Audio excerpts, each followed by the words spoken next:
Hello, everybody. Hello. Welcome to Arise and Shine. It is Saturday afternoon.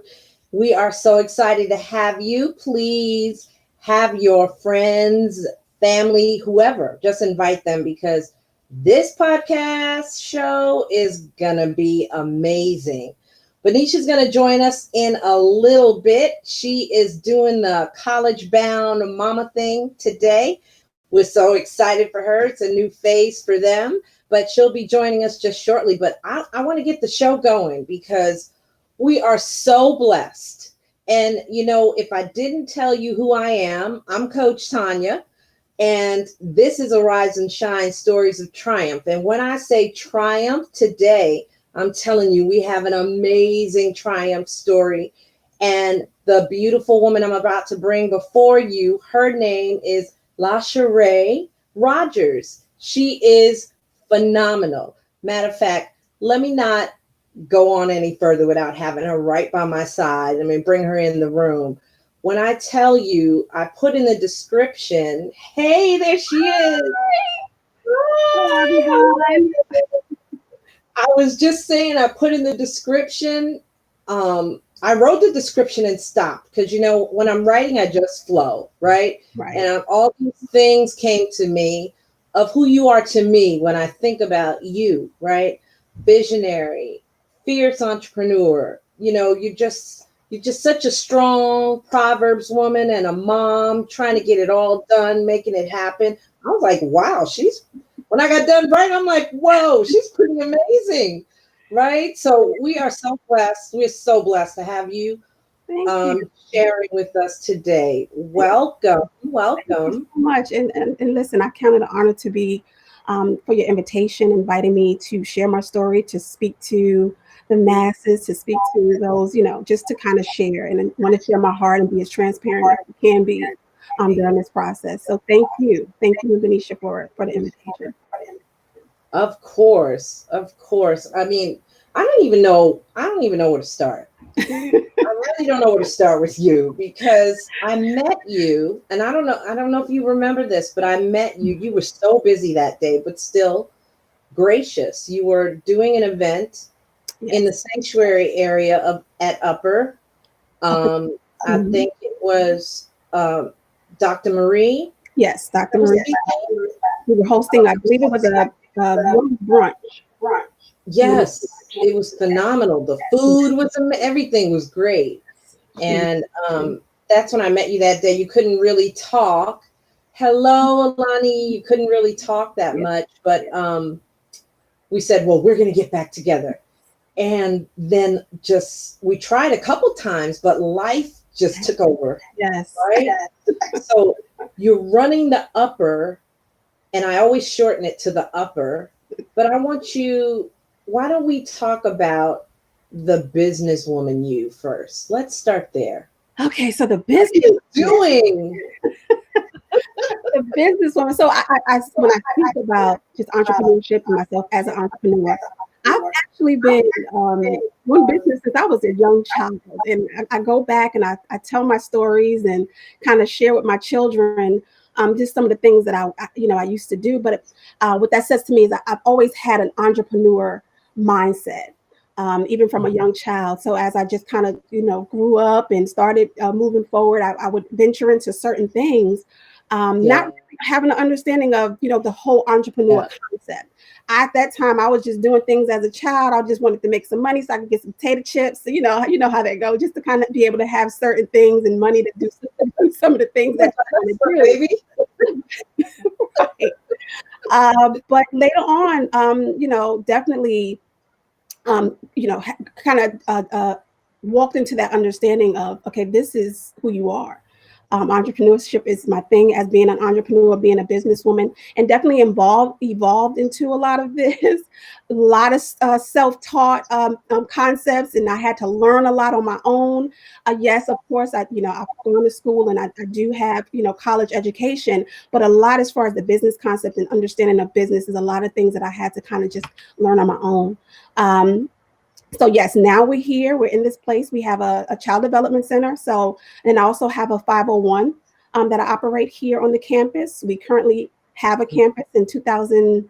2017, we purchased over 30 acres, 12 acres of land, 32,000 square feet, which we have now dedicated back to the community. And this space houses our child development center. It houses our venue space. We also have space that we rent out to the community. We also have partnerships that we work together with other organizations that provide different resources and services for the community. So we're here, we're just together as a community right here on this campus. Well, I think I know one of the answers and that in itself, what you just said is huge, because not a lot of folks, that scares a lot of folks to step into some of that. And I know you stepped into that, not all by yourself, and we'll talk more about that later, but still it's scary, even when there's someone standing next to you, to step into that. But I think I know where some of that comes from, because when I read your bio, I saw one word on there that I lined right up with, and that's Brooklyn. All kind of brave stuff comes out of Brooklyn, New York, girl. Brooklyn girl, Brooklyn, yes. Born and raised, definitely. Oh yeah, that will definitely encourage you and push you to get some things started and do some things. So yes. I was born and raised in Brooklyn. Actually, I was born and raised in Brownsville, Brooklyn. So definitely, Brownsville, Brooklyn. So attended school there. As I mentioned, grew up there in that community. And then also, when I went to college, came back, graduated, I actually came back and taught there in the public school system there. Same school I attended. And, so I went back to the community in which I was raised to give back in that way. Awesome. So some of that tough shell. Yes. That I would say that comes from, but I'm a little biased because I'm a Brooklyn baby, but then I got softened up a little bit because I grew up on Long Island. I left and I went back to Brooklyn for in that area for college. Leave it to Brooklyn to teach me how to get mugged and defend myself. Yes. So hard stuff. And then growing up in New York City public housing, that's where I grew up.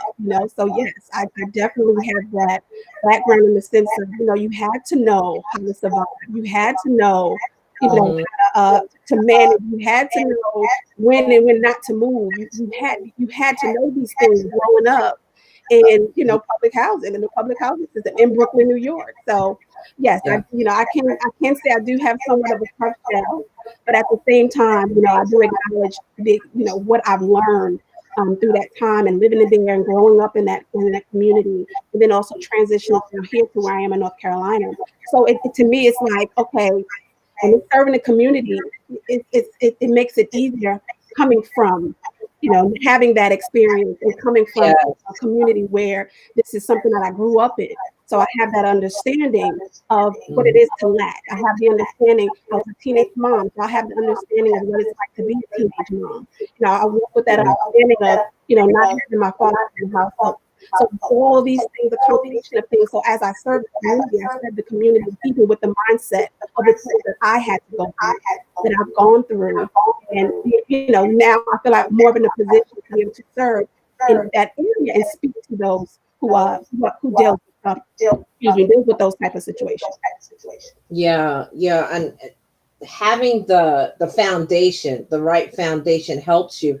I know you have a unique perspective. I'm glad that you brought up the teaching and the different school systems, because you transitioned from there to Concord, from New York City school system to Concord. And with everything that's going on right now, I would love to, before we dig into some of your stuff, get an idea of your perspective of how things are being handled now and everything that's going on. What do you say about that? Well, teaching in Brownsville, I taught in Brownsville, Brooklyn for 8-9 years before moving here. And my husband and I, when we did transition here, we actually worked together in the same school. And actually, I taught for a year in Kannapolis City Schools. And when I tell you culture shock, it was a culture shock.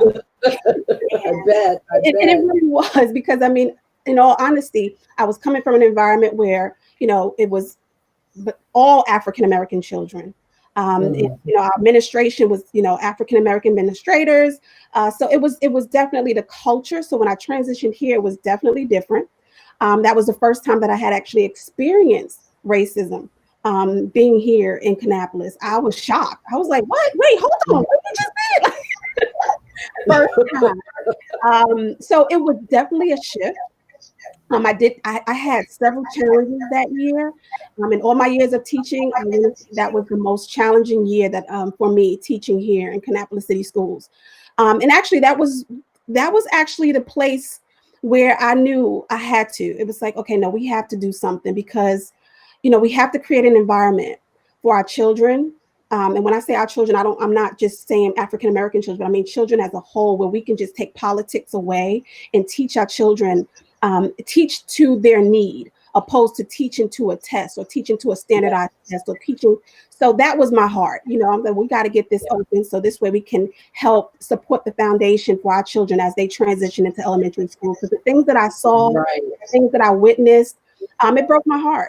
It broke my heart, and it kind of opened my eyes.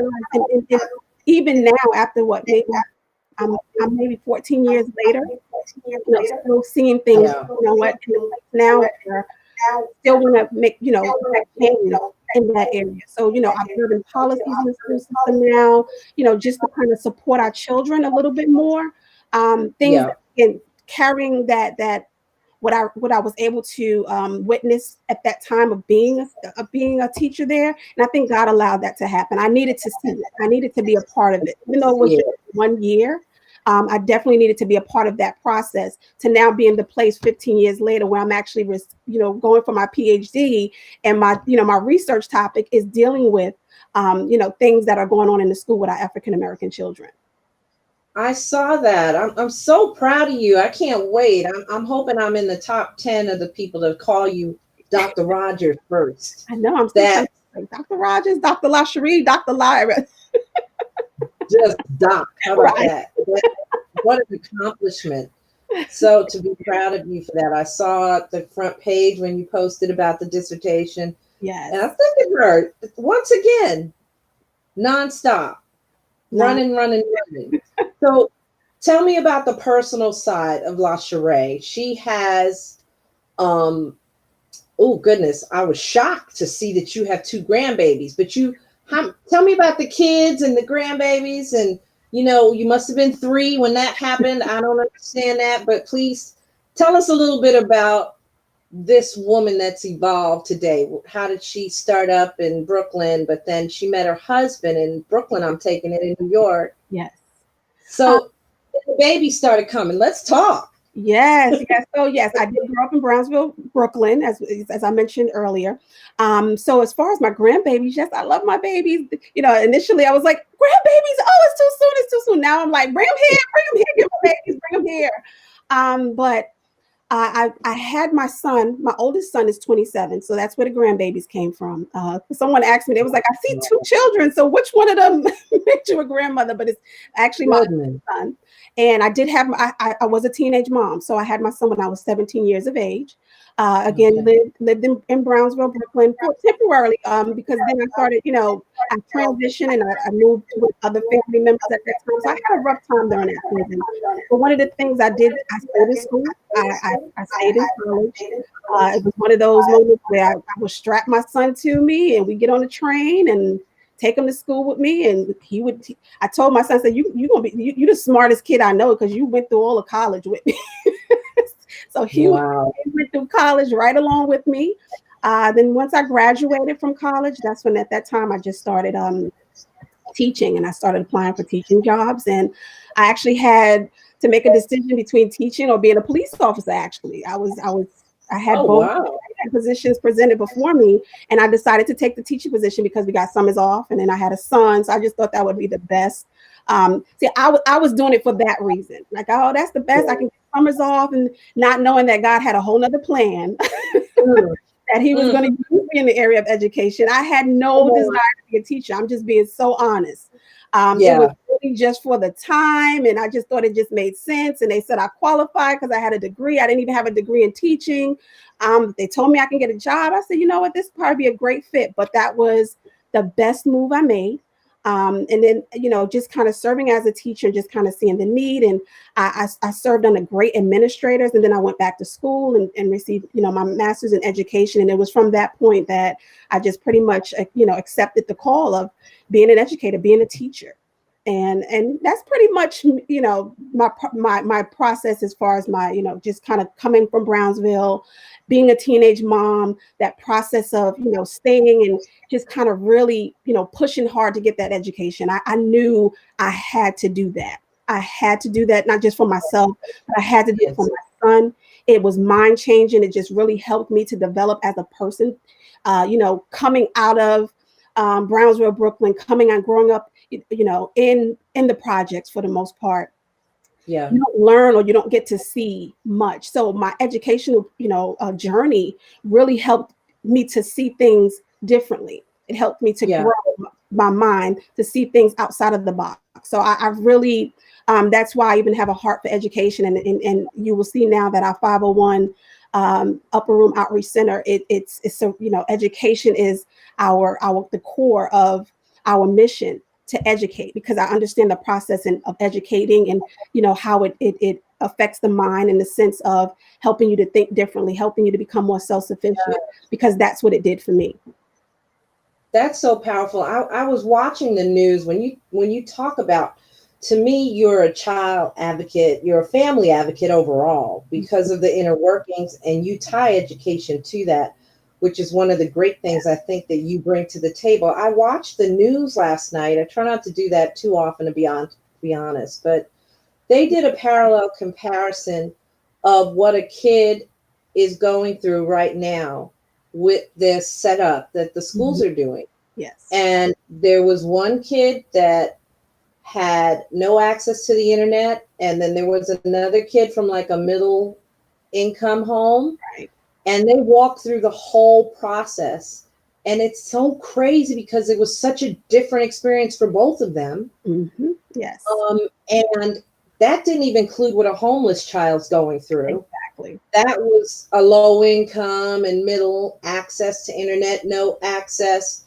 And you coming to the table having a knowledge, because you coming from a single mom as well, you actually have both sides of that. Mm-hmm. Yeah. Am I right? You're able to understand that, which makes you so valuable to parents that are walking through this process for the first time.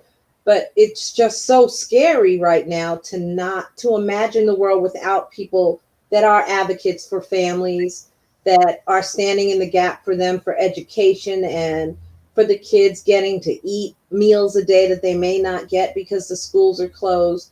All of these things you think about like on a day to day that other people don't even conceive. Right. And that's some of the challenges, as you mentioned. I didn't see that yesterday, but I was reading an article similar to what you just mentioned, as far as, the children, the homeless children. There was an article about, how are they going to make it through? And I was like, wow, these are just some of the things we don't really think about, or have not really been thinking about through the process of virtual learning. We have a virtual learning center here. And I took the week, all last week, and just kind of sat in and just watched, and just to kind of observe, just to kind of see, because it's new to all of us. We're we're watching our babies, and they're sitting at these computers all day, and we're like, okay, we have to structure the environment to make it so that, because this is the first week. We're now, what's going to happen when they're 6 months in, 7 months. Oh my Lord. So just kind of trying to create a program, so we're going to incorporate some yoga. We're going to incorporate some, we have to get some movement. We have to some mental health activities for our babies, just to kind of keep them thinking, keeping the mental capacity sharp. So these are just some of the things, just from observing this week. We got to put some things in place, and and I welcome those families that are, that need some help and need some additional help. So I want to say that, because we have plenty of space, we have plenty of room. And we'll welcome the families that saying, hey, they need some help, they need some support. So we're here for that. That's what we're here for.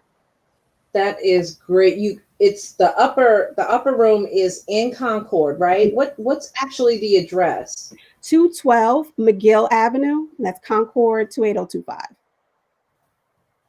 Okay, I'm gonna make sure to post that. And did you want to do a phone number so if people need, they can give a call? Sure. 704-782-4950. Okay, 704-782. 4950. Yes. Okay, I want to take a hard left for a second. Thank you for that, because I know there's a need, and I Yes. want to make sure that people have access to. I'm going to put your handles up later, but just so they know they can reach out for the upper room, because I really respect what you built there, and that's when I talk about being a visionary entrepreneur.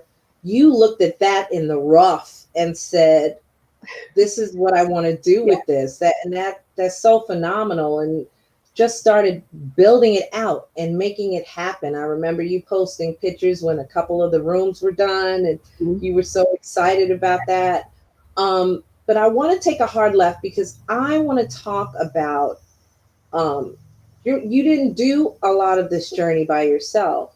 Oh, I didn't do any of it by myself. Okay, yeah, and you had two very, very important, I'm going to say two because one's no longer with us, but the other has been holding you up the entire time. Talk to me about the left turn on your faith walk. Talk to me about when you realized that God was going to be a major part of who you are and what you do going forward. I want to say, that I have to acknowledge the fact I'm just on this faith walk and this understanding, and that I've always, because of what I've gone through throughout life, I've learned Yeah, God and who He was in every situation, and I had to learn that. That was a process that I yeah, had to grow to understand. Okay, God, okay, in this situation, how did He work through this situation?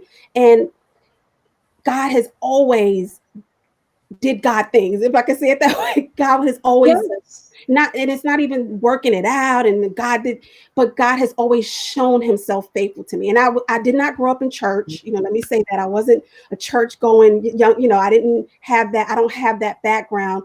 I went to church. I started going to church with my grandmother, and she would take me to church with her. And yeah, so when my son was about maybe 4 months, I had to start. I started living with my grandmother, and one of her rules was, Mhm. okay, if you're gonna live with me, you got to go to church. So I was like, Come on, Grandma. Yes. I was like, Yes, Grandma. all right, okay, I gotta go to church with grandma. So yes, so she would make me get up every Sunday. I had to get up, dress the baby, and I had to go to church. So I would go to church with her every Sunday. Then, finally, I moved out on my own, and I didn't go to church anymore. I stopped going to church. I didn't have to anymore because I wasn't living with grandma. Okay, so, Yes. but again, That's real. life, life did what life. I always had a pulling. And let me say it that way. I can always feel God pulling me. Um, but I was doing life. I was doing mom. I was trying to, work, trying to navigate through that. Being a single mom, transitioning out of a very, challenging relationship with my son's father, and just kind of trying to figure things out there. But that's kind of what took me to that place. I hit a wall. I can remember hitting a Mm. wall and saying, okay, let's I called my girlfriend on the phone. I was like, let's go to church Sunday. And we went. That's Wow. how that we just got up one Sunday and we just went to church. When I tell you, from that point on, my life has never been the same. And I can remember giving my life to Christ at that time. This was in 1998, I want to say. Um, and just the purging, the process, and I just watched God take me from one place to the next place, to the next place, to the next place in Him, just teaching me and growing, teaching me how I learned how to be a young woman through the church. I learned how to dress through the church. I learned all these things through being in the church. So making that connection, in the sense, I learned who God was in my life. Understanding who He was, how He worked through La Cherie, which brings me to the place Yes. where, just in this season now of losing my husband of 17 years. So, Mm. yes, faith was definitely challenged, but also standing before God and saying, God, I know, God, I don't know what you're doing. I don't know what this is about. I have no clue, but I know how you've kept me all my life, and I have to trust Yes. that this is where we are now. So I don't have the understanding. I don't know why. This is the exact conversation I had. I don't know why. I don't know where this is going. I don't know why this had to happen the way that it did. But God, I'm just going to trust and believe. Mhm. And that's what I'm going to do. And that's pretty much how I've pushed myself and navigated through this process and through this time. Just still with the lack of understanding, but trusting God, because I've trusted him thus far and he hasn't failed me. And I'm not trying to be, use cliches and trying to sound super deep, but I can No, no, honestly no. say that's just how it's been. God has always shown up, good, bad, the ugly. He had to show me myself when I had to go before him and say, God, but he's always pushed me through and helped me through that process. So this faith walk, I'm not going to say it hasn't been easy at all. Mm-mm. But I'm trusting God for the understanding. I'm trusting God to continue to show me and to guide me and to lead me into this new normal of my life with my children, covering them and praying for them. And this is going to be a part of our life Yeah, forever. My daughter, I was just thinking, I was like, my son's getting ready to graduate high school. These are just times in which dad that's would have been a part of, so these are just some of, it hasn't been easy, but God has definitely shown himself faithful. And I am definitely standing firm and, with expectation in the sense of God. I know, I don't know, but I know you got me. yes. I don't know, but I know that I know that Right. you're there for me. And you know what I love about that? Thank you for the transparency because everybody doesn't grow up in the church. Mm-hmm. And, a lot of us had that. I didn't have that grandma to drag us to church. We were what our pastor called CEOs. I'm a transition Roman Catholic, so we were on Christmas, Easter, and other. You Right. know, if somebody had something going on, so we were a CEO family. But thank God for the grandmas. Thank God for, Right. and we've lost some of that over the years. I think that's why we have some of the difficulties that we do in society now because we've lost that strong grandma that Nana and them. Medea would take the kids and, well, if you ain't going, give me my grandbabies because they're going to church, right? You being honest about going and then stepping away and then being tugged back and trying to find your way in that. There are so many people that have that same story, but they don't get to talk about it because they hear all the other stories and they feel maybe less than or they can't compare. But God takes us all in whatever situation we come to him. He just wants us to come. Mhm. So I'm so grateful that you found your way that way and shared it with people that may be walking that same walk. And I feel there's a level of authenticity that comes with that. In a sense of, I was one that because I didn't grow up in the church and I used to see, everybody jumping around and all that. And I used to be like, okay, all right, God, if that's what I'm supposed to do, then you're going to have to, you have to. I'm gonna help. That's how I presented myself to God. Like, God, Yeah. I didn't want to, I wanted this thing to be real. I wanted my connection with God to be real. I wanted it to be something that, between he and I, this was my understanding. I didn't want to do what everybody else was doing. I wanted to have a relationship and an understanding of with God and have that relationship with him where there was a level of understanding of, okay, God, if this is you, okay, show me, show me how this will work. Show me how this will process. And Yes. that's pretty much how I kind of walked alongside. So when I walked in the church, I remember, and I'm very sensitive now to being very careful with how we treat people that walk in the church because you just Mm. don't know where a person was. I was coming out of an abusive relationship. I had no clue, just I was just running. I was running. Mm. And I ran there because I remember my grandmother said, go to church. And I was Yeah. trying to find a safe haven. and you just don't know where and where people are. You have to be very careful how you handle people when they're coming in. Because I remember getting the eyes and things. I didn't dress like everybody at the time. You know what I mean? Because I didn't know. I didn't know. And I remember getting looked at a certain way, and I remember all those things. I watched God just take me step by step, and it just changed. And I remember, I remember one of the friend of mine in church, as the years went on, he came to me. He said, "I remember when you first got here." Well, the sister was running behind you with a kerchief to put over your lap. I remember when you first got here. Was that you? It was going out, and I remember my girlfriend and I, we went to the store. We were going out and trying to find outfits and the right things, but it was a process. And yes. So now when I see that young lady that comes into the church and people are side-eyeing, because you don't know what God is going to do in her life. You don't know what God is going to work through her. Yes, amen.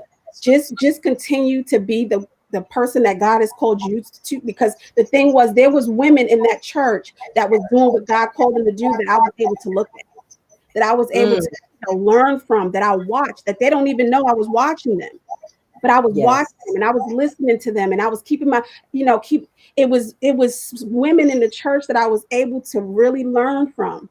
Yes. And that's why we need to position ourselves at all times to just be who God is calling us to be, because you just don't know who's watching, and you just don't know what that person need is, in the sense of, you may have exactly what they need, but then you position yourself out of order, and then you kind of lose that person when we're not. Yeah, if you're sitting in judgment, you're going to miss it. Right, you miss it. Yeah, if you're sitting in judgment, you're going to miss the blessing. Yes. You could be a blessing to them, and they could be a blessing to you. But if you're so caught up in religion instead of relationship, you'll miss it. Yes. Right? Yes. So that's invaluable. And I'm sure a lot of us we were either the one that needed the kerchief, or we were the other one that was like, oh my, well, okay. Or you had the option to say, come sit here next to me, sweetie. Right? So which one are you going to be? Are you going to straighten her crown and pray with her and for her? Or are you going to judge her? Right? Exactly. So this beautiful man, I want to spend some time talking about this 17, just past your 18th anniversary, right? Just passed. I saw your tribute. It was beautiful. Thank you. How did you guys meet? Well, we were friends. We worked together in the same school. So we were both educators at the time that we met. This was in Brownsville. So he lived in Brownsville, but he would say he lived in the good part of Brownsville. I lived in the bad part of Brownsville. I used to always have to remind him we had the same zip code, so don't go. I don't know about you. We had the same zip code, but Brownsville. But so yes, we worked in the same school, and we met there. We were friends first, and then transitioned to a relationship, and then got married in 2002. We had a destination wedding. We lived in Brooklyn after being married for maybe the first 3 years, 4 years, 3 years, I want to say. Then we moved here to North Carolina. So that's how we met. And we worked together in the school system there, moved here, worked together in the school system here, started a business together, worked together here. So we pretty much was together every day, pretty much all day, every day since the some time. Love right there. All day. We were together all day. So that was another thing that just made this also, challenging, because I was just so used to that was us. We were always together, always talking, always on the phone, always sharing. Even the rough days. We'll have our rough days, but we still be like, so did you do sex? X, Y, and Z. I still got. We always maintain. We always had that friendship because that's how we started. So we were always friends, and it's like I lost my best friend. He's gone. So it's like the conversation, not only did I lose my husband, but I lost my best friend. So it was definitely she just come to the room. Hey, so We were excited talking to about see your you best guys. friend. It's good to see you, sweetie. You as So, well. yes, the best friend. Wait a minute. There's one thing I want to ask you because it's like everybody says this, and I have not been in a long-term relationship in a minute, but it says like you guys work together. You did a whole bunch of stuff together, right? After a while, it's kind of like you even start to look alike. You just, We used to get that as well. We used to get that, yeah. like, are you brothers and sisters? Or, we used to get that. I didn't see it, but I guess, some people would say that. Yeah, it's I don't know. I had that with one relationship. I'm like, how did you get I don't see that. What's the problem? But yeah, sometimes that happens. Right. Sometimes it But happens. talk to me that you guys, I mean, young, right? How far apart in age were you guys? Actually 2 years apart. So when we started dating, he didn't give me his true age. He told me he was the same age. Yeah, so that's how that happened. But yes, I was 2 years older. So I was Mhm. 24, 25 when we got married. Um, and then so yeah, as you mentioned, we were young. We were young. And then KJ, my son KJ came. And then I remember I had a son. So my son was 8 or 9 around that time. Um, and then KJ came thereafter, and then Maya came immediately after. Wow. So All right, Maya. they're a few months You can't apart. put that on So her. they're 16 months apart. Yes. Yeah, I have a brother that's 15 months less my age as well, and then my sister's 15 months behind him. So I get it. I get it. Yeah. All together, mommy was happy. Things were good. Yeah. So But go ahead. I'm sorry. talk to me about you guys. I want to hear about you guys because I mean, just the pictures that I've seen. I only got to experience you together that one time that day that I met you, and he was just running, holding it down. But talk to me about how special he was. Woo! How special. I mean, as I mentioned, we did life together. We did life together. That was it. When you saw him, you saw me. That when you vice versa, vice versa. We were always together as a family with our children. That was just we were very close knit. We were very close knit family. Very close knit. Um, so special in the sense, very always been very supportive of my dreams. Always pushed me, to do. Hey, it was never an issue. Hey, you're this go get. He knew, this was his wife. He knew his wife, and he didn't have a problem with that. It was never an issue. When I would have all these grand ideas and all these visions and things that I would see and things of that sort, and so he was always very supportive of. So that part there definitely, none of this would be what it is without him. None of this, Mm. because again, he was always that person, to help me. He balanced me because I was always. He was that balance. Yeah. He was that. I would be. He'd be like, okay, all right, bring it down. That's what I need. I need the equalizer. That's what I need, a balancer. Yeah, he definitely was that for me. Even times I'm like, I don't believe this is happening, and he would always remind me, now La, and that's what he called me, La. Now La, you got one thing. He would say one thing I could say. God got you. You know this. I've watched it myself, and this is exactly what he would say to me. And I'm like, oh yeah, you're right. So he was definitely the calm one in the house. He was he brought it down. So I see that even in my children. He was the balance in the household. And now not having him there, I can definitely see it even more as to where and how balance the family as a whole. You understand? I can definitely see it. Yeah, there's like gaps. You Mm-hmm. can feel him missing. Yes. One of the things I we know. did. during our healing process, my kids and I, we did personality tests. And this was pretty much, while we were grieving, we went to therapy and, took the kids through that process. And she challenged us to do that in a sense because, living this life in our new normal and now not having that key element that he was now missing.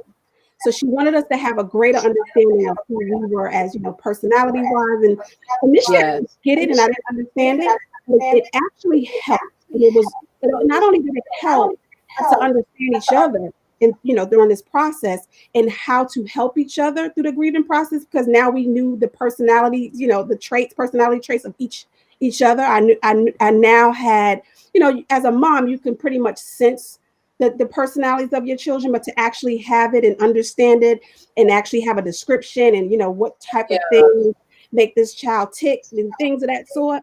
And then to help through that grieving process. But what I also learned was just how between my husband and myself, how the two personalities that existed amongst us, how it balanced our children.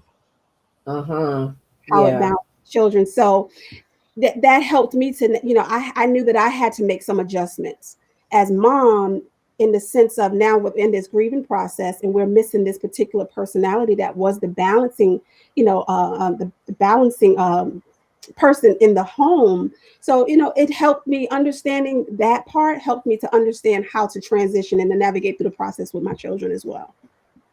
That is so good. I mean, I want to come back to that because for you to even be open to walking through a process like that is what a lot of families won't do faced with the tragedy that you had. I'm hoping that it's okay for me to ask you because the one of the things I wanted to share with folks is your unique and you're still walking through it, but you're in a different phase of it now, but your unique grieving experience. Can you take us back to the day that you lost your husband and how that played out? So again, we didn't have any, he and I no idea that he was, we knew that he was dealing with the high blood pressure, but he was managing it. Right. Because we knew that he was managing it, this was something that he was doing, didn't really think about it when he started saying, he just kept saying, I have a headache, my neck is bothering me. So he just kept complaining. He thought he had a sinus infection. So he was just taking sinus medication and he was just taking things. But what we later found out was when you have high blood pressure, there's certain medications that you cannot take. And at that particular time, he was just taking certain medications. So what we believe happened at that point in time was that it elevated his blood pressure, the medication that he was taking, because he was taking it back to back, thinking he had a sinus infection and trying to, kind of get rid of some of the symptoms. But that morning, actually the morning that we woke up, and this was, I mean, now that, as I walk through it now, but we woke up that morning, we were actually supposed to go out and work on some things, but he kind of woke up and he was just like, I'm really not feeling well. And I said, well, let's just stay home. He's like, no, let's get up. Let's go do it. Let's knock it out. And then we'll come back home. And I'm like, no, let's just sit down. And we actually laid there. And I remember laying on his chest. I was laying there on his chest and we were just laying in the bed. And I just started thanking him. I was like, I just want to thank you for being such an amazing father. And he was like, what's wrong with you? What you want, baby? What you want? What you want? Like, right. But I can remember, and I was like, no, you are an amazing father. And I was just like, thank you for being an amazing husband. And, and I mean, just started thanking him. And he's just like, all right, like, okay. But it just started coming out and we just started talking. It was look at God. Morning. I know. Like I said, when everything kind of came, God brought me right back to that moment. Right there. He took me right back. So I'll come back to that. So we had that morning, we got up. He still wasn't feeling well and I had to drop something off. And I said, okay, I'll go out and get you some soup and stuff and I'll be back. And he was like, no, I'm gonna go with you. And I'm like, just lay down, get some rest. You're fine. Just really. He was like, no, I'm gonna go with you. So he got in the car and he rode with me and we stopped and got the soup. So he drank the soup and, we talked in the car. And we got back home, and I said, okay, go ahead, go take a nap, go lay down. And the thing is, he took some more medication. He took more medicine, and he went to lay down. And when he went to lay down, he came back to me and he said, I think I need to go to the doctor. Now, my husband never wants to go to the doctor. So when he said that, I just jumped up and I said, you know what? Take your blood pressure. And I took because we had one, I took the blood pressure cuff and I put it on his arm. And when he went to push the button, it didn't work the first time. And he said, you know what, let's just go to the hospital. So he took it off. I put my stuff on and we left. And we got to the hospital and they took his blood pressure. And his blood pressure was so elevated. It was so high. And I was like, oh my gosh, wow. So they gave him some medication to bring it down and it wouldn't go down. But mind you, we're sitting in there, we're having conversations. I'm playing around with him, taking pictures and, like, come on, nothing's wrong. And, we just kind of laughing it off. But he was fine. When I say he was fine, we were talking, we were having conversation. The kids came up, brought us some food, and we were all sitting there talking. The kids left, I stayed with him. So then the doctor comes in and he's like, the blood pressure is not going down. And he said, so we need to run more tests. So I'm like, okay, still thinking, okay, we're going through a blood pressure process. We're going to get some medication. It's going to go down. Then they said, well, we have to transfer him to ICU. I'm like, ICU? He's still sitting there. He's having conversations with the doctor. And then when we get to ICU, the cardiologist comes down and he says, your aorta is torn. And he said, he went through the process, that there's three layers of the aorta. He said, you tore through 2 already. He said, and that's the reason why the blood pressure won't go down. And he said, and because it's not going down, if you rip through this final layer, it's going to take you out immediately. So he said, we got to do emergency surgery. So both of us, we're sitting there like, what? Like, nah, this can't be happening. I mean, really shocked. So, I got on the phone and I called his dad. And, he was talking to his dad, just letting his dad know what was going on. So then at that point, the doctor's like, okay, we got to get him into surgery. And I'm like, this cannot be like, this is crazy at this point. So they took him into surgery. We prayed. I walked him upstairs to the surgery. They had allowed me to go as far as I can. They gave me a place, to wait. She said about 7 hours. The surgery was going to take about 7 hours.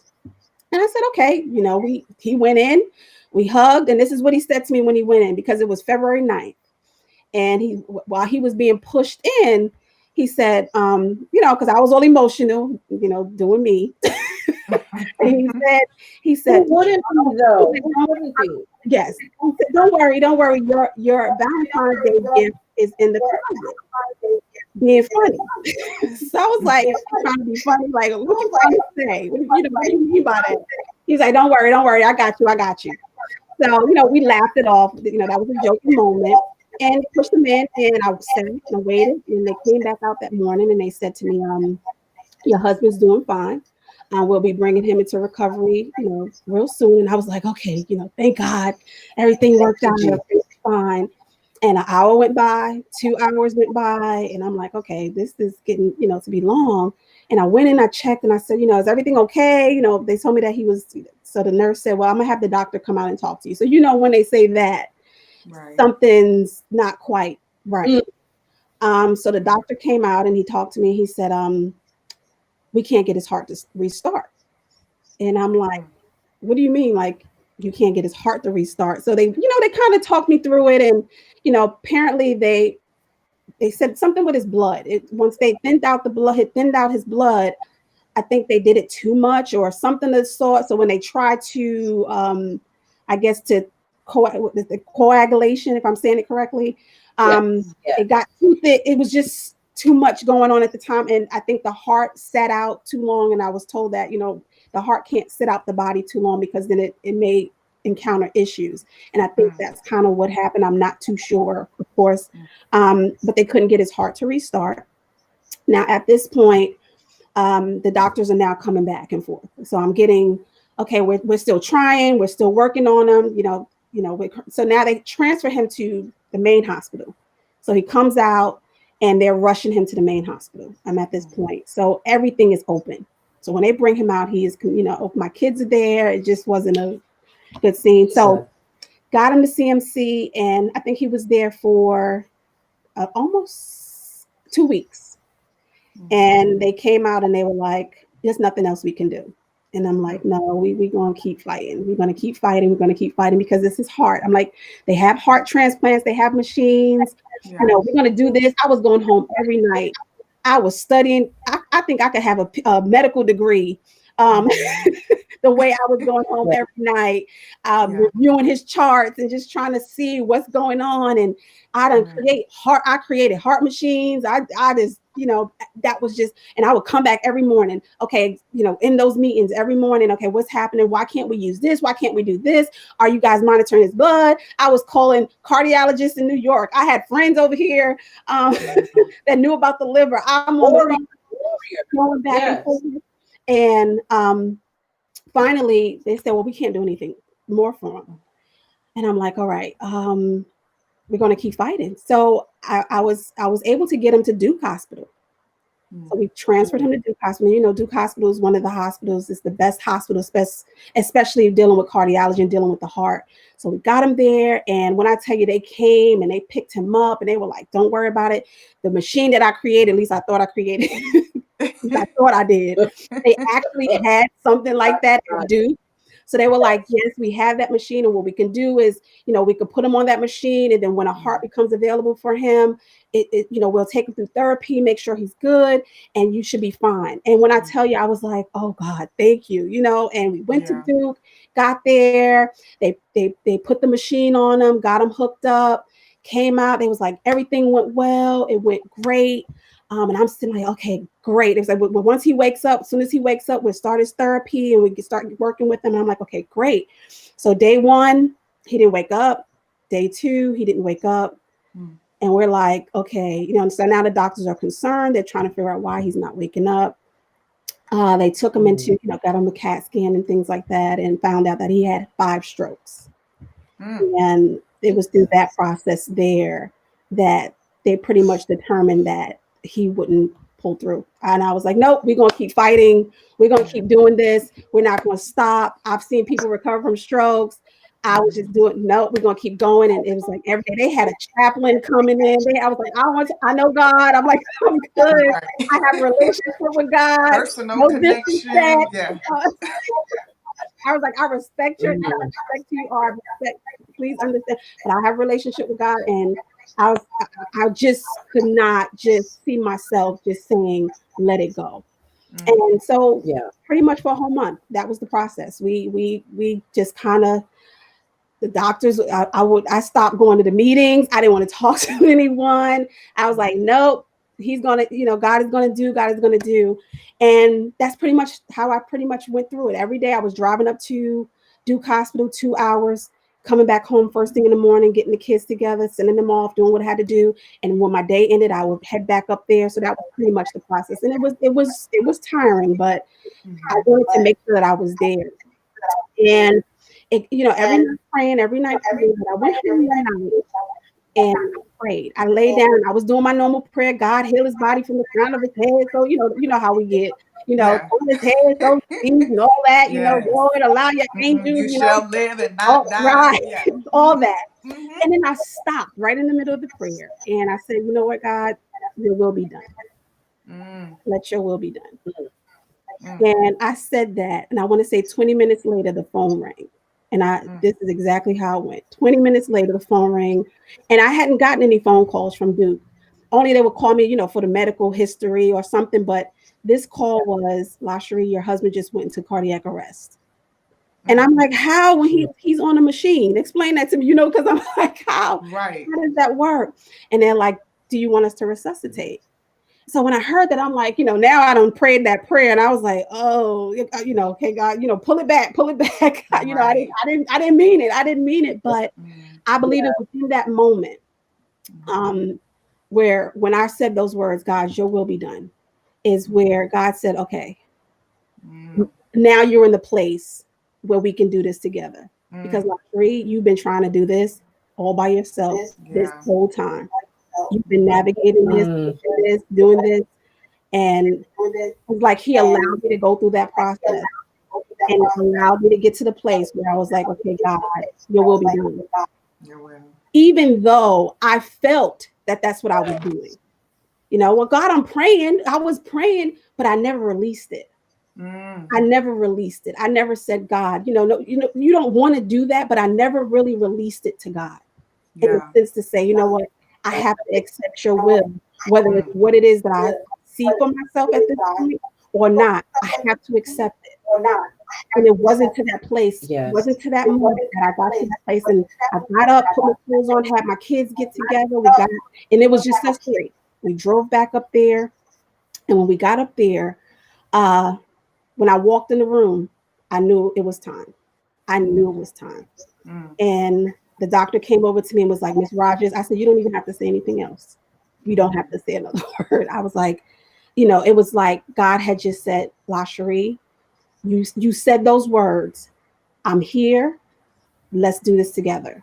And he went into cardiac arrest, and I want to say maybe 2-3 hours later, they pretty much called it, was able to call him at that point. And, we had an opportunity to come in and see him for the last time. My son joined me in that process. My daughter, who wasn't able to deal with that. And it was like, all right, sitting there, and it was time. I said, okay, guys, we're leaving. They explained to us the next steps, the process. And we're walking out together, and we're just quiet. So, my son, no one's crying. I think it was just shock. We were just in shock. Yeah. And walking, and next thing you know, I just hear boom. And then I turn around, my son's on the floor on this side, my daughter is on the wall on this side, and I'm sitting there like, okay, oh my God, like, all right, okay. So now it just hit at that moment. And so they gave us a room to just kind of sit in. And I remember, at that point, I just said, God, what do you want? What do I say? You know what I mean? These babies, that's all they know. That's all we knew. That's all they know. What do I say? Because I'm in mommy mode now. You know what I mean? I'm in, even though I'm here, I'm the wife, but I'm watching my babies now, having to we're walking out of a hospital with his clothes in our hand, with nothing.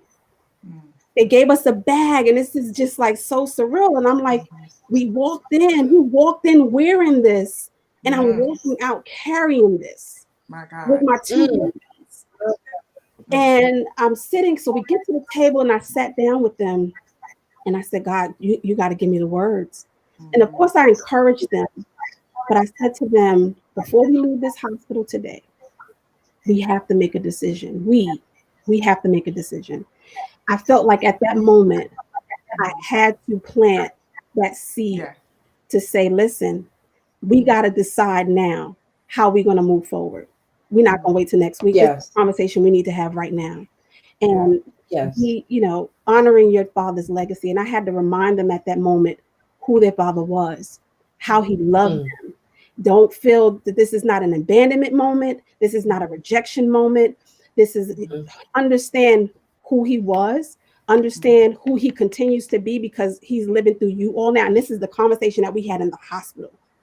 And I said, I don't want us to walk out of here defeated, even though that's where we are, in the sense to say that, and I told my kids, he still lives in you. All of who you are is because of who he was. That's right. And that's the conversation that I had with them, because I knew once we got out that hospital, we were going to get hit. In the sense, when that grief hit, I knew that. But I wanted them to have that conversation to always go back to. We made a decision. We said this is what we were going to do. This is how we were going to try our best to walk this out. But I wanted them to have that confidence in knowing that can be done. That can happen. Yeah. We don't understand where we are. We don't understand why this happened. I don't know. Mommy don't have the answers for you. Mommy's still trying to get the answers herself. But I want you to know that we're going to keep pushing through this. We're going to keep pushing through this, and we're going to keep pushing through this together. And we left the hospital, we drove home, and it was just like, we just drove. We were in shock, total shock. And just every day, every day, just kind of, I watch my children. And again, I stayed in mommy mode the whole time. And they always say, you want to put the oxygen mask on for yourself, make sure you're good. But I was just in a position where I just wanted to make sure my babies were okay. I was just like, okay, I got to make sure that they're good. They're okay. So I was, constantly watching. Okay, so what part of this is grief? What part of this is teenage stuff? What part of this, what part of this is adolescence? So just really trying to, figure things out. And then it just came to the point where, I started seeing some things, and I said, you know what, let's just go to, we all went to therapy. I took them to not, it wasn't really necessary grief therapy, but it was therapy just to kind of assess where they were. I know my daughter was still having challenges with the process, because she had a difficult time talking about it. She became very angry, and that's all parts of the stages of grief. But I believe in that moment, taking them to receive therapy, it was more so she taught them how to acknowledge where they were, and I think that's important that they have an understanding. One, okay, this is the grieving. These are the stages of grief. This is what it is. And knowing how, seeing yourself, so how to, govern yourself. So it's not, it's not something that will shock you or surprise you. Right. Her major concern was, because we were all grieving, she didn't want us to all be on the same grief level at the same time. She was like, y'all all can't be on depression at the same time. Somebody got to pull somebody up. Right. She was like, that was always her concern. She was like, I need to make sure. So when we would go see her, it was like, okay, who's depressed this week? Okay, who's angry this week? Okay, we had to identify. She was like, my concern would be if all three of you were on the same place at the same time. So again, just trying to manage that, kind of seeing where everyone was and having that understanding of what grief was, and allowing them to go through that process, allowing them to see me grieve. Sometimes we want to go hide in the room, and I thought it was important that okay, I'm having a moment. This is where I'm at. And because I wanted them, teenagers shut down, they go quiet, and I wanted this to be a process for them where it was okay for them to say, this is where I am. Because most teenagers won't do that. It's one thing to be a teenager, but now you're a teenager, a grieving teenager. So that to me brought another level of challenges. And then just even for myself, just having that person to talk to. I want to just say, even up to the last maybe 3 weeks, I continue to talk to someone for myself, just to assess where I was, just to have those conversations. One of the things I was determined to do was to heal in a healthy way. I wasn't going to get busy. I wasn't going to find myself, just working just to try to avoid. I wanted to make sure that I felt it. I wanted to make sure that I walked through it. I didn't want to, try to, just numb it. I didn't want to do that. I wanted to make sure that I felt every part of it. And I believe that was that helped. I had to balance out work, because at the end of the day, work didn't stop.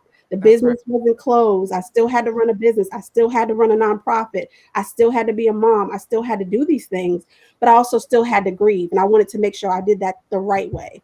So just balancing that out and, staying true to the business. I thank God for the people that he sent. Oh my goodness. Yeah. Thank God. Please understand, Lashri, even in this part, I didn't do it. God sent people. And the thing is, he didn't send the people that I thought he was going to send. Yeah. You know what I mean? The one that I was like, I know such and such going to be here. I know this person.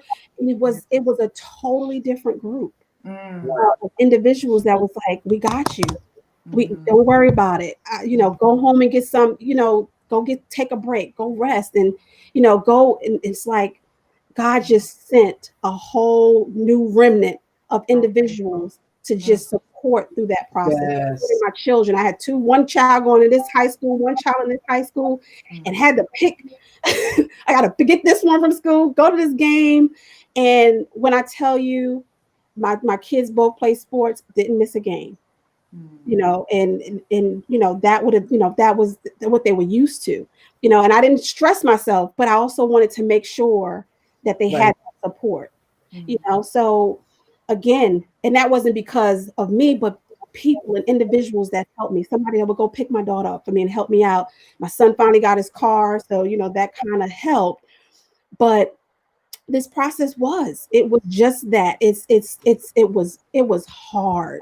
It was not an easy process. I hope I did not give people I breathe. That thing hurt. That hurt to the core. That hurt my soul. But at this again, that's when I went back and I sat down. I was going to revisit this. I went home when everybody left, and I was by myself. Because initially, you know, too many people in the house. All right, I don't need no more food. Okay, I'm good. Right. but then it was like, wait, you don't want to see her wait for a lot. It's like, wait, come back. Where you going? So it got to that point. But I sat there and I was like, okay, God, you know, what happened? Like, I thought we were cool. Like, yes, that's right. You know, I thought I was your girl. Like, yeah. You know, we had that conversation. And he took me back to that morning when I laid on his chest and we had those conversations. And he said, right then I was saying my goodbyes and I didn't even know it. And he gave us, I thank God for that moment. Because when I look back on it, it was so intimate and didn't even understand and realize why we were having that moment. And I'm happy that that moment was filled with just words that I was able to give him. Just, I love you. You're a great father. You know, I thank you. You know, and even though he was like, all right, you know, good. Like, you know, we didn't know at the time. But I thank God for allowing me to have that time. So when I start saying, I started seeing God moments in this. Like he's like, I know this is not what you planned, and that took me to a whole other thing, because this process taught me how to submit. Submission is you know, I was always that, okay, gotta have this in the line. Okay, we planned this. All right, so at 10 o'clock, this gotta happen. At 10:30, I'm a planner. When I do events, I plan, and I found myself planning life just the same way. Right. And through this process, God's he's not saying let everything go freely, but you have to leave room for me in the plan. So because powerful. When you don't do that, then you're sitting there in devastation and you upset and you're disappointed and you want to walk away from God because you didn't leave room for him in the plan. Because it says, you know, so good. How did he put it? I'm trying to quote a scripture. Look at that. I got it for you. Thank you. He says that we make plans, but he orders our steps. That one, that's the one, but it's also the one where, and we know that for those who love God, all things work together for good. For the good, yes. For those who are called according to Romans 8:28. That's right. Purpose. And I think sometimes we just take out according to purpose, but we don't put that here. Purpose. His plan. And I struggled with it because even that was one of my favorite scriptures. Now I put it over here so you can read it, but it was one of my favorite scriptures. But I'm like, all things work for good. I got to this point, I was like, so how is this supposed to be good? How are we doing this? Explain this to me. And he took me through that. And he said, you know, LaSharie, you know, and that's how God and I told. He's like, listen, this is not, I know this is not what you saw. And I get it. And I felt like he was loving me through that process to even allow me to have that moment. Even the time that we spent, we had just came back from a family vacation 2 months ago. And that was, we got home, and I've been to Dubai because we went to Dubai for a family vacation. And I've been to Dubai actually 2 times prior to that was my husband's first time. So I've been there before. So I had gone and I knew the area and I was familiar with it. And when we came home, I said, you know what? I've been to this place 2 times and I've never had this much fun the way I did. We had such a good time. And we saw things, even seeing things that I didn't even see when I went the other times. But I felt like God was just, he was allowing us to have those times, to have that time, to have those moments. And as he just continued to walk me through the process, he's like, you know, when it says all things will work together for good, it's not that he's going to show me the good. and my husband's passing, but I will begin to understand Right. the more of God through this process and how God works through me and for me through this process. Mm-hmm. You understand? So, stop looking, trying to find, okay, well, God, how you gonna make this good? How you gonna make this good? No, I'm making it good because if you watch yourself, you're leaning on me, you're relying on me at this point, and that's the best place that you can be. And your Yeah. That's the best place yes, that you your weakness is strong. Mhm. Yes. understanding who God is in this walk, in this faith walk, in this understanding. Because as I mentioned, I don't see how. I'm still like, okay, God, I thought we just got this campus, we just got all of this together. Help me understand. But God is still doing it. He's doing the work. It's still happening. It's coming together. It's working as far as, continuing to build my husband's legacy through my children. The Mhm. fact that, when my husband passed away, we had just said, all right, we're good. We're not doing anything else. Moving forward, we're good. It's time to start moving forward. And then he passed away. So he left his family. He left us in a good place, in a very, very good place. I mean, it hurts, it's painful, but I have to also reflect on that as well, as to say that he left us in a place where we can look and see his imprint, not just through my children, but even through, That's so good. what we have going on here. So as I mentioned before, I would not been able to accomplish any of what I've accomplished without that man being by my side. You understand? So Yes. that's pretty much, so that's how that process went, and him passing. And um the funeral was an amazing homegoing service. So many people came out to support. It was just everything. It worked. It came together well. It came together well, and just kind of sending him off and things of that sort. But even now, in this time, what, a year and a half later, thanking God for the strength, thanking God for the strength, and again, just a lot, seeing God through this whole process. He has just simply carried, and I'm just simply, God, do what you got to do. Do what you got to do. I release, I'm learning to release a lot more. Whereas before it was like, okay, I got to get this. Like, no, God, and I'm saying that a lot more. God, your will be done. I'm not afraid to say it anymore. Because before I was like, I ain't saying that. I said that last time, and my whole life was my whole life was shattered. Yeah. But understanding that that's what I have to do, to really walk this thing out 100%. I have to give it to God. Why? Because it's His purpose. His purpose that Yes. He's lived, that He is allowed That's me to live. good. He's doing through me. So as long as I can acknowledge that I'm operating in His purpose, I have to leave room for Him to do what He has to do. I have to align myself up accordingly. I have to be in position to be ready to do what God is trying to do through me. So this is just the stuff that is just, okay, God, do what you got to do. I don't get it. I don't understand it. It hurt, but I can also see how you're loving me through this. I see it. I'm watching it. I'm watching things unfold. I'm watching the vision come to pass. I'm watching the things happen. And I'm not talking about tangible things. I'm just talking about the fact that I'm able to get up in the morning and get my babies up. And, that's God's love to me. That's how God showed me that I'm loving you through this. I know you didn't expect this. I know this wasn't planned for you, but understand I'm loving you through this process. And as long as I have that understanding, it helps me to walk through this even the more.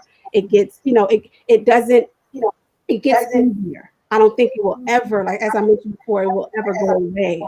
But it's gotten a whole lot easier. I'm gonna stop because I'm talking. Yes, but the wisdom that you've been dropping the whole time. I mean, I adored you when we started before this, but I just think you're absolutely astonishing. I think you mirror, and that's the whole point in the stories of triumph is people should see God in you, and when we run from the process, we deny people to see God's light in us. Right. and you you shining bright, Mhm. and I would see you post things, and I mean, you're traveling with the kids around the world. They're getting therapy, but at the same time they're getting I don't know if I'm making up a word, mama therapy, Mama but therapy. those times away, in another Mhm. country, even spending time with you and walking through those tough days, and maybe hard to get up, and maybe you all get into bed one day because none of y'all felt like getting up, but you were together and you're just walking this out. I have so much respect for you Thank because you. he's in the midst of it, Yeah. and you're allowing him to have his way. And Benicia, I know you joined us. I want to hear your take on the story too, because we're both sitting here like just completely overwhelmed. Well, first, I want to say I'm so excited to have you on the podcast and to share your story.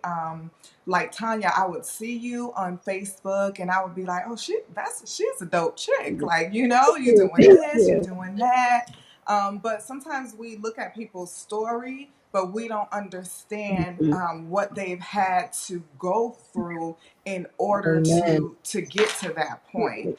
And so it's Yes. such a pleasure to be able to hear your heart, not just your Thank you. story. We all have a story, but when you can really hear someone's heart, and more importantly, God's heartbeat through the story. So there's a couple of things Yes. that you said that I want to address that I think is so vital. It was vital to you, but it's vital to this platform. I Mhm. want to go back to that decision you made. Because we all can love God, we all can go to church, we can read the scriptures, but when the rubber meets the road, Mhm. what are we going to do? So I really do Mm-hmm. believe that in moments in our life that decision is Mhm. pivotal, Yes. because either it is going to ground us Mhm. or it'll take us somewhere that we really don't want to go. Yes. And I'm thinking, because of the Yeah. relationship that you already had with Mhm. Christ and the ability in the moment to be able to ask him to give me what to say. You were speaking, but it really was him speaking Yes, Lord. through you. Yes, Lord. Mm-hmm. And it was so powerful because all of us are going to have unexpected events that happen Mhm. in life. And we're going to need to know that we're going to have to make some Make a decisions decision right in then. the moment. Right Yes. then. And to be able Yes. to hear you and watch you, we know that we can do it. We have the capability to make the, Yes. the the decision in the hard place. And so I just want to commend Mm-hmm. you, because based on that decision is exactly how your kids were going to operate. So if Yes. you if we fall apart and we become a victim, then generally our kids are going to follow Mhm. suit. Right. And I'm not saying that we don't weep. I'm not saying that we don't, that we're not hurt. I'm not saying any of that. But I just believe that that moment set you up for where you Mhm. are Yes, today. And I so that's agree. so powerful for the people to recognize that God has given us the ability, because we don't have it on our Right. own. But if Right. you have Christ and the Holy Spirit in you, will give you Yes. that strength. He said, when Right. when Yes. we're weak, he's strong. And I think Yes. that is evident. Yes. Like, the scripture isn't just the scripture anymore. In those moments, it Mhm. really becomes alive. Right. Like, Yes. God is Yes. actually carrying me. Yes. You see Yes. that little picture they would show of Jesus in the sand, Mm-hmm. Mhm. The but footprint. With I've his been there. arms. You know what I mean? I haven't Yes. had a husband Mm-hmm. that passed away, but my mom Yes. passed away. And Yes. so I understand, when you look back, you like, how in the Yes. world were you still functioning? How are you still a Yes. mother? How are you still making a game? How are you still working and driving 2 hours back and forth? And you're right. When we Right. when we when we finally center ourselves, we recognize, girl, that wasn't Right. me. Right. None of it. None of it. None of it. I think the other thing that is so That powerful was that my that Lord and just Savior hit carrying me. me through. I'm sorry. Go ahead, Tanya.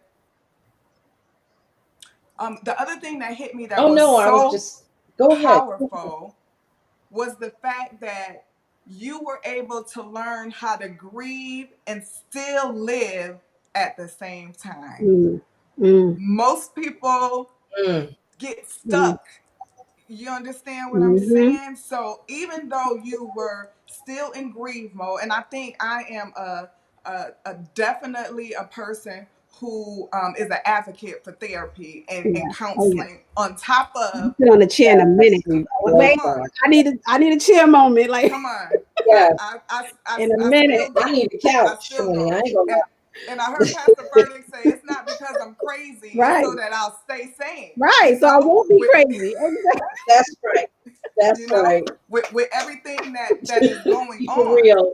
you know. Right. And I know God, like you said, but it has really been able to unpack some things so that I could just be healthy. Sometimes you Mhm. think you healthy and you not Right. until you go see someone. Yes. Christian counseling though, Right. that's important. Right. But what was so powerful in you grieving and still being able to live, and you alluded to that earlier, is because I'm moving on doesn't mean that I've forgotten. Oh, definitely. Just because I'm moving on doesn't mean that I haven't been deeply impacted. Right.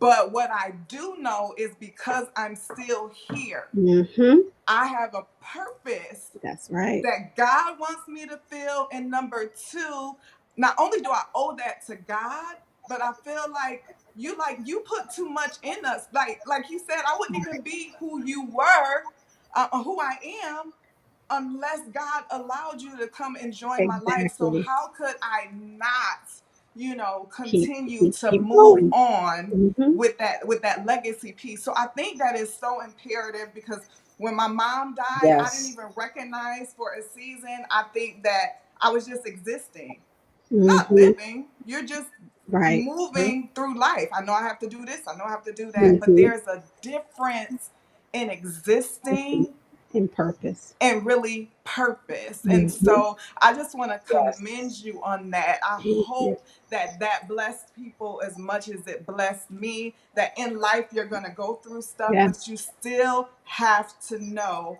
how to live Mm-hmm. in that moment, and how powerful that is to teach your children that at such a Right. young age. I just salute you. I really do. I commend you. You are Thank amazing, you. Thank you. Thank you so amazing much. person. Yes.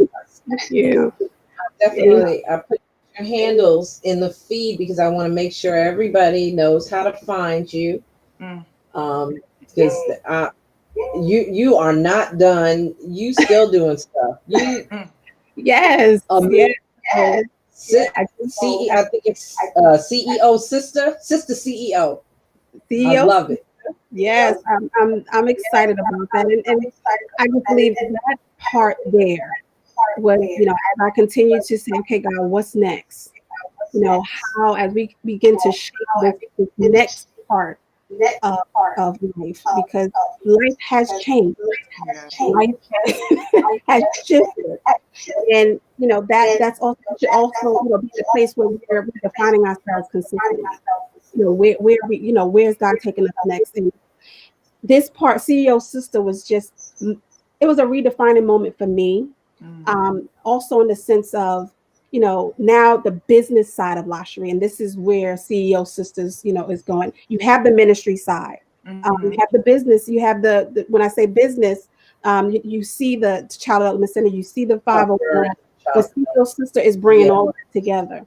And I want to take that time, use this platform to, support other women, men in business, the process, having people understand the process of it all, moving myself from the operational sense and more into the CEO concept of how businesses, how they're run, how to run a 501 and a for-profit at the same time. Mm. Um, how to recreate, even in seasons of where Mm. here it is, we're in a pandemic. How do you shift? How do you make that shift? But even I know we're seeing right now, I'm just giving like quotes and things, but I'm building, I'm creating how all of this is going to look, come together, and I'm praying with God, okay, how do I bring this about, not just for women, men, but young people. My heart is with young people, because I was a child entrepreneur because I know being a child didn't know what I was doing, didn't have an understanding of what entrepreneurship was, but it brought me to this place where I am now. Mm. So really wanting to tap on those children, those young teenagers and children, when help the parents even to identify you have an entrepreneur in your hands, you have a leader on your hands. You have you learning how to see where your children are and how to support them in that. So see your sister, I don't want to give too much, but there will be a lot coming. I From believe you. I'm getting ready. I believe you. I believe you. I'm excited about We're it. so blessed. We're so blessed to have you, and you just let us know in the future if you need to come back and let people know what God is doing Yes. in the next phase and chapter. We are so happy to have you back because it's been an absolute blessing. Yes, and like you said, even as an auntie of 18, I see things for my nieces and nephews, and I see them walking in different things, and sometimes maybe their parents don't see it at that point, and Right. so I'm gonna drop my 5 cents and let them know, you got a heck of a leader on your hands, Yeah. but to have somebody out there that's identifying and speaking into children and helping the parents, because time is hard. It takes a village. Times Yeah. are hard right now. Yes. Yes. So I have so much respect for what you're doing. Thank you, Yeah, definitely. Nisha. We This was love to have you back.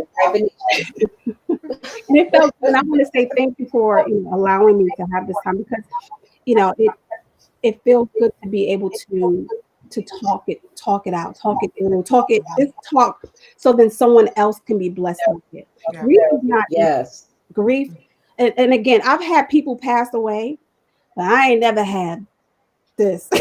Exactly. This was something else. This was That about was a piece of you. yeah. I was told the two hardest or the two worst types of death is the death of a child and the death of a spouse. Absolutely. Those are the two top, the hardest. Death is hard by itself, but Yes. when you're able to classify the two hardest, that should give you some indication of how that, how that was, or how, I Yes. know it's not easy for anyone to lose someone, Right. but grief is if you're not careful, grief can make or break you. Well, let me not say make or break you, but it can break you. Let me say it that way. If you're not careful. So again, I thank you for this opportunity, and I pray that what I shared today was a blessing for someone, to someone. But thank you again for this opportunity. Absolutely. You're doing Of such a course. phenomenal job. My thought process, just being a single mom raising two kids, is you went from Mhm. having this amazing, support to immediately Right. shifting to having to, do it all. But the common theme in everything is that God provides. He Yes. provided and he Yes. continues to provide, because you're right. It takes a village to raise the children. And so, again, I just commend you. I know it's Thank not you. easy wearing so many different hats, Yes. yet and still, I mean, I know, and I'm sure you guys have talked about this, you're studying for your PhD. And I'm just like, listen, this lady, right? When you see Wonder Woman, I mean, like, is her face on the T-shirt? But the one thing that you said that I find so amazing is that you're doing it with the right motive. Hmm. And you're doing it from a healthy space. Yes. That was amazing when you said Yes. that you recognize many people don't do that. They don't take the time to step back and really think about the why. Hmm. Why am I doing this? Right. But you did. And so, when we do that, even in the midst of having multiple things, we know that God is Yes. going to give us the strength to be able to do it because we've invited him in. Hmm. And Yes. so I Yes. just appreciate the fact that the common theme here, because I'm sure we're going to have all type of people listening to the podcast, is that you know you couldn't have done this without God. Amen. You know, you couldn't Yeah. have. So if there's someone that's watching and they have a lot going on, and you know, I don't know which way to turn or what to do, you know, we're all three of us are on here telling you that everything that we've encountered, everything that Right. we do, is only because we have a personal relationship with That's right. Christ, who strengthens us in areas where we're weak, who gives us wisdom, you know, in areas Amen. where we don't have Yes. clarity.